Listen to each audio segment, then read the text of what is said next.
भारत में अब तक 60 करोड़ से भी अधिक लोगों को कोरोना की वैक्सीन लग चुकी। बात अगर बॉलीवुड फिल्म इंडस्ट्री की करें तो इसमें मजदूर वर्ग से लेकर टेक्नीशियंस, आर्टिस्ट, निर्माता, निर्देशक, इन सभी को लगभग लग चुकी है और इनमें से कई सारे लोगों को तो कोरोना की डबल वैक्सीन भी लग चुकी है। बहुत सारी फिल्मों और टीवी सीरियल की शूटिंग ऑलरेडी स्टार्ट हो चुकी है। रास्ते पर लोग दिख रहे हैं, ऐसा लग रहा है कि सब कुछ सही चल रहा है, लेकिन ऐसा नहीं है। जो दिख रहा है वो आपको दिखाई नहीं पड़ रहा है। नुकसान देखिए हर प्रकार की इंडस्ट्री को किसी न किसी रूप में हुआ है, लेकिन हम यहाँ पर बात करने वाले हैं सिर्फ बॉलीवुड इंडस्ट्री की। महाराष्ट्र में सिनेमा घर अभी भी बंद है, मॉल सभी भी बंद है और ये जो सिनेमा घर खुलने की बातें हो रही है, इसे खुलते खुलते शायद दिवाली का अवसर आ जाए और जब खुले तो हो सकता है मार्च महीने तक फिर से बंद हो जाए। इन 2 सालों में बॉलीवुड को लगभग 12,000 करोड़ का नुकसान हो चुका है। पूरे देश में 9,500 से भी ज्यादा स्क्रीन है, जिसमें से 1,000 सिनेमा घर ऑलरेडी बंद हो चुके हैं, वो भी हमेशा हमेशा के लिए। उसकी वजह यह है कि सिनेमा घर के मालिक जो हैं वो अपने कर्मचारियों को सैलरी नहीं दे पा रहे हैं। Property tax, state tax, electricity का बिल, बहुत सारी चीजें इंक्लूड है इसमें। एक सिनेमा घर में अगर आप वर्कर्स को काउंट करेंगे तो लगभग 20 से 25 मिनिमम लोग रहते हैं। अगर मॉल्स की बात करेंगे तो यहाँ पर ये संख्या और भी ज्यादा बढ़ जाती है। अब देखिए एक थिएटर को चलाने के लिए कितने लोगों की जरूरत पड़ती है। स्क्रीन चलाने वाला, टॉर्च दिखाने वाला, gate keeper, watchman, ticket checker, ticket window पर बैठा हुआ इंसान जिनकी संख्या 3 से 4 होती है और अलग अलग शिफ्ट में वो काम किया करते हैं। सफाई कर्मी हो गए, इलेक्ट्रीशियन हो गए, इनकी सैलरी अगर मिला दी जाए तो लाखों में होती है। पिछले 2 साल से सिनेमा घर बिल्कुल ही बंद है, इनकी कोई कमाई धमाई नहीं हुई है। सिनेमा घर में जो अपना स्टॉल लगाते हैं, जिनके थ्रू भी थोड़ी बहुत अर्निंग होती है, वो भी बिल्कुल बंद ही है। एक नॉर्मल फिल्म की जब शूटिंग होती है तो वहां लगभग 200 से लेकर 300 लोगों के टीम मेंबर होते हैं। इतने क्रू तो होते ही होते हैं। ये भी डिपेंड करती है कि फिल्म कितनी बड़ी है।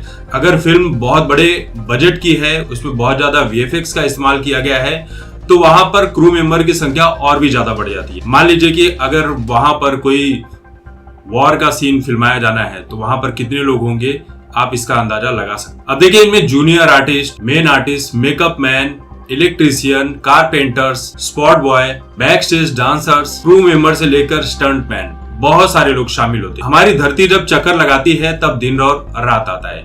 इसी तरह से जब पैसों की रोलिंग होती है तब किसी न किसी के पास पैसे पहुंचते हैं और ये जो क्रम चलता रहता है उससे ये पूरा सिस्टम चलते रहता है। लेकिन जब पैसों की रोलिंग ही नहीं होगी, कोई काम ही नहीं होगा, तो बेरोजगारी तो आएगी ही और करोड़ों का नुकसान तो होना ही होना है। सिनेमा घर बंद है तो फिल्में रिलीज नहीं हो रही हैं और जब फिल्में रिलीज नहीं होगी तो कमाई तो होगी। देखिए बेल बॉटम का भी यही हाल हुआ। बहुत सारे राज्यों में सिनेमा घर खोल दिए गए, लेकिन वहां पर दर्शक उतनी संख्या में नहीं पहुंचे। अक्षय कुमार की जो फिल्म एक दिन में 15 करोड़ रुपए कमा लेती थी, वो 5 दिन में भी 15 करोड़ का आंकड़ा पार नहीं कर पाई। जितने में बेल बॉटम बनी थी वो कमाई अभी तक हुई नहीं है, बल्कि प्रमोशन के ऊपर उससे कहीं ज्यादा खर्च कर दिए गए। लॉकडाउन के चलते फिल्म के जितने सेट हैं वो एकदम भूत बंगले में तब्दील हो गए थे। उन्हें तोड़कर फिर से बनाना पड़ा, उसका अलग खर्च, उसको मेंटेन करने का अलग खर्चा। ये खर्चा जो मेंटेन करने को आता है फिल्मों के सेट को, ये हर रोज का लाखों का खर्चा होता है। जैसे गंगूबाई काठियावाड़ी का सेट बनकर तैयार था फिल्म सिटी में, लेकिन उसके कुछ पार्ट्स फिल्माए जाने बाकी थे और उसी वक्त सेकेंड लॉकडाउन लग गया। फिल्म की शूटिंग रुक गई, सब कुछ रुक गया, लेकिन सेट को हर हाल में बचाना था क्योंकि दोबारा बनाने के लिए बहुत ज्यादा पैसे खर्च करने पड़ते। तो इसलिए संजय लीला भंसाली ने क्या किया कि फिल्म सिटी में हर रोज उस सेट को बचाने के लिए उन्हें 3 लाख रुपए भरने पड़ते थे। 3 महीने तक बिल्कुल शूटिंग नहीं हुई। अब आप सोच सकते हैं कि संजय लीला भंसाली को कितना बड़ा नुकसान हुआ होगा फिल्म रिलीज के पहले ही। और बाद में जब शूटिंग शुरू हुई तो सेट पहले जैसा रह नहीं गया। कई जगहों पर सेट टूट चुका था, उसे तोड़कर बनाया गया। कई जगहों पर रंगाई का काम, पुताई का काम और न जाने क्या क्या काम देखने को मिले। फिर इसी बीच आपने देखा कि तूफान आया था और ये तूफान छोटा मोटा तूफान नहीं था, बहुत बड़ा तूफान था। इसने देश के अलग अलग राज्यों में बहुत ज्यादा नुकसान किया, करोड़ों का नुकसान किया, बहुत सारे लोगों की जान तक गई। फिल्म सिटी में बॉलीवुड के और टीवी सीरियल के बहुत सारे सेट तो एकदम से ही हवा में उड़ गए। उन सेट को फिर से बनाना पड़ा जिसमें करोड़ों का खर्चा हो गया। जैसे कि अजय देवगन की मैदान फिल्म आ रही है जिसे बोनी कपूर बना रहे हैं, ये सेट पूरी तरह से उड़ गया था, इसे फिर से बनाना पड़ा जिसमें बोनी कपूर को करोड़ों रुपए का नुकसान हुआ।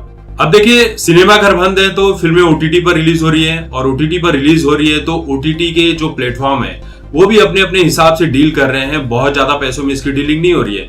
अगर किसी बड़े स्टार की फिल्म सिनेमाघरों में रिलीज होती है तो बहुत अच्छी कमाई के बाद 250 से 300 करोड़ की अर्निंग तो हो जाती है, लेकिन ओटीटी पर इन्हीं फिल्मों को 100 करोड़ के आसपास बेचा जा रहा है। सलमान खान की फिल्म कुछ 130 करोड़ में बेची गई थी, राधे, लेकिन उतनी कमाई नहीं कर सकी। बहुत सारी जगह वो फिल्म लीक कर दी गई।